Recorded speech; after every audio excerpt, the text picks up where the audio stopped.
नमस्कार सभी विद्यार्थियों को।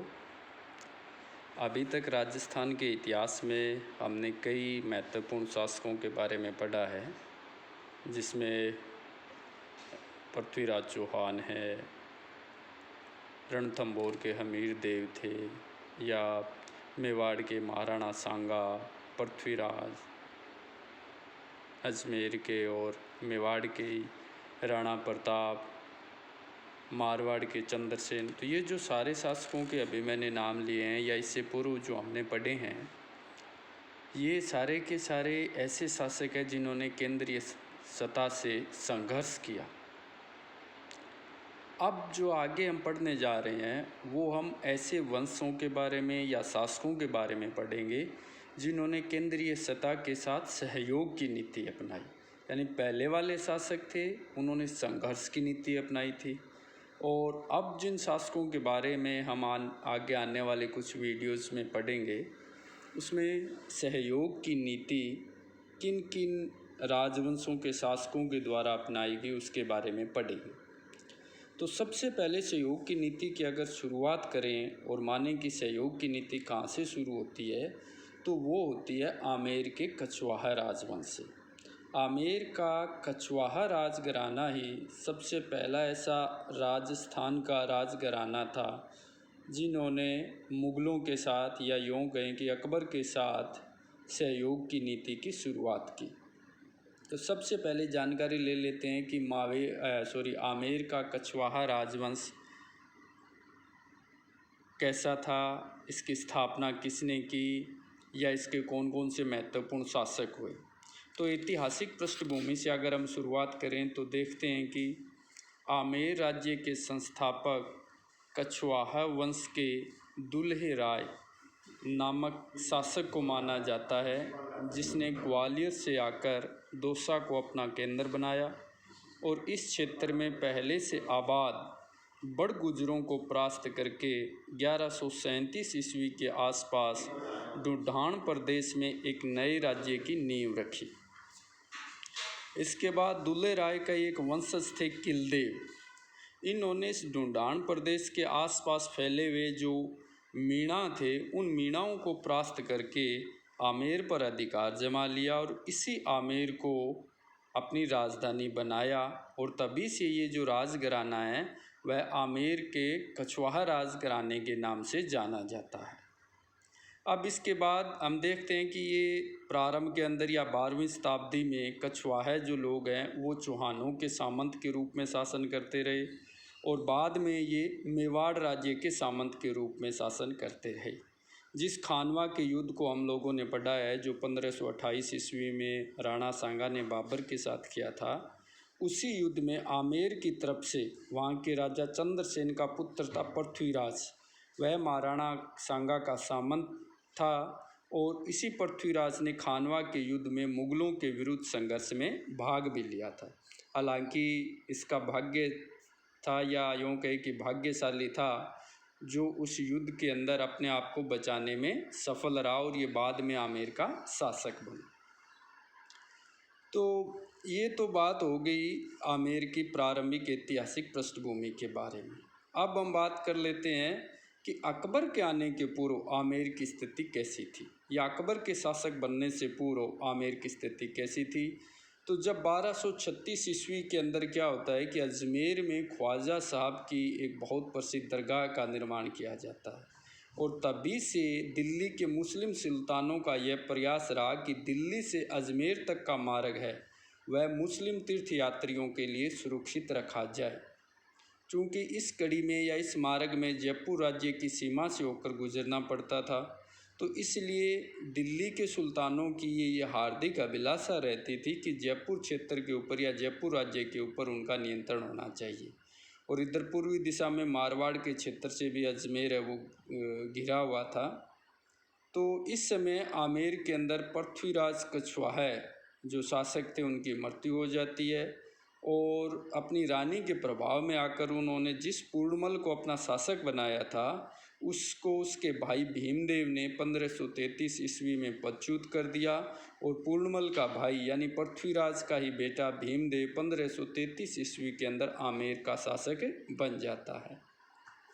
लेकिन वह ज़्यादा दिनों तक शासन नहीं कर पाता और 1536 ईस्वी के अंदर भीमदेव की मृत्यु हो जाती है। उसकी मृत्यु के बाद उसका लड़का रतन सिंह आमेर का स्वामी बनता है।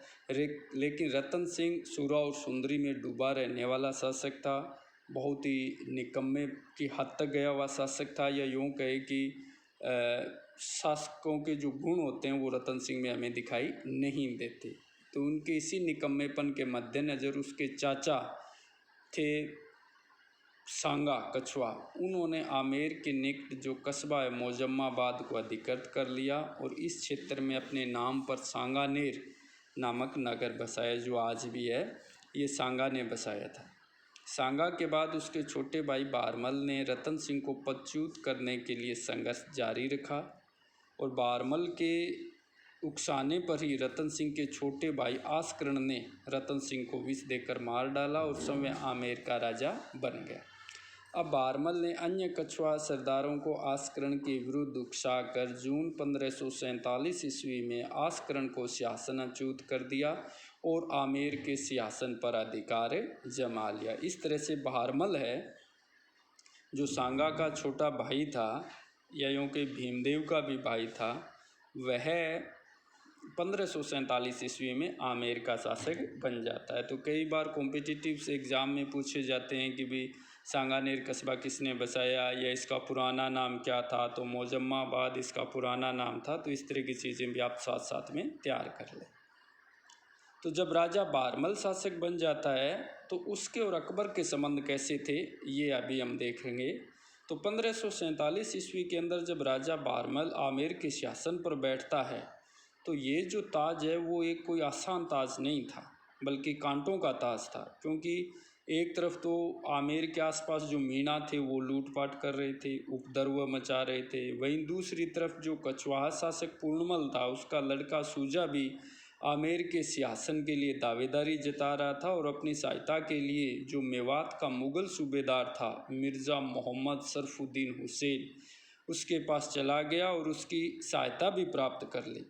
तो बारमल को अभी आक्रमण का खतरा और अंदेशा होने लगा, तो उसने ये महसूस किया कि क्यों न इनके आक्रमण से पूर्व ही अकबर की अधीनता स्वीकार कर ली जाए। तो उसने अकबर की अधीनता स्वीकार करने का निश्चय किया और संयोगवश अकबर का एक दरबारी था चगताई खान, उसके साथ बारमल के बड़े अच्छे संबंध थे।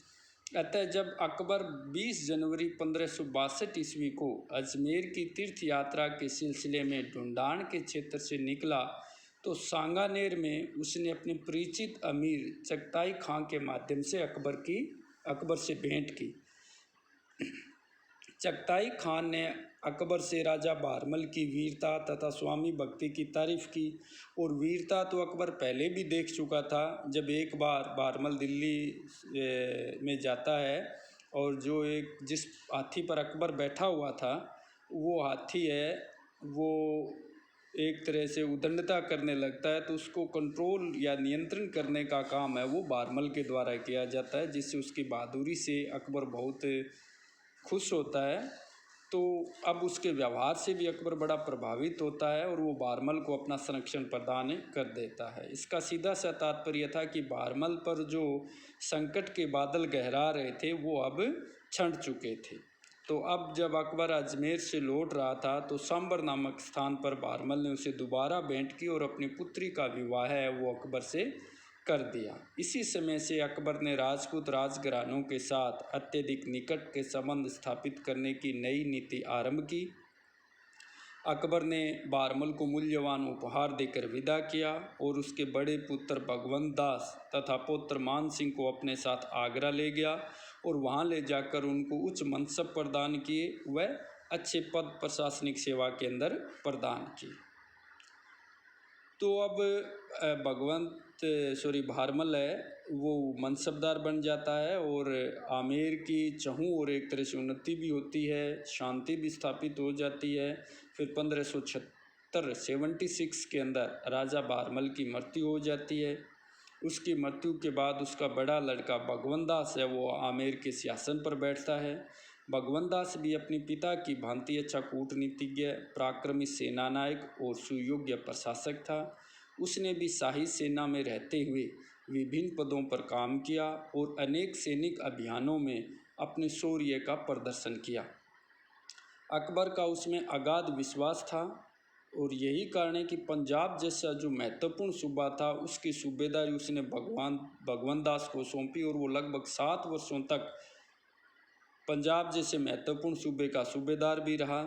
जब 14 नवंबर 1589 ईस्वी में लाहौर में उसकी मृत्यु हुई तो अकबर को बड़ा दुख हुआ और उसने भगवंत दास के लड़के मान सिंह को, जो उस समय बिहार के सूबेदार के पद पर काम कर रहा था, को एक संवेदनापूर्ण पत्र भी भेजा।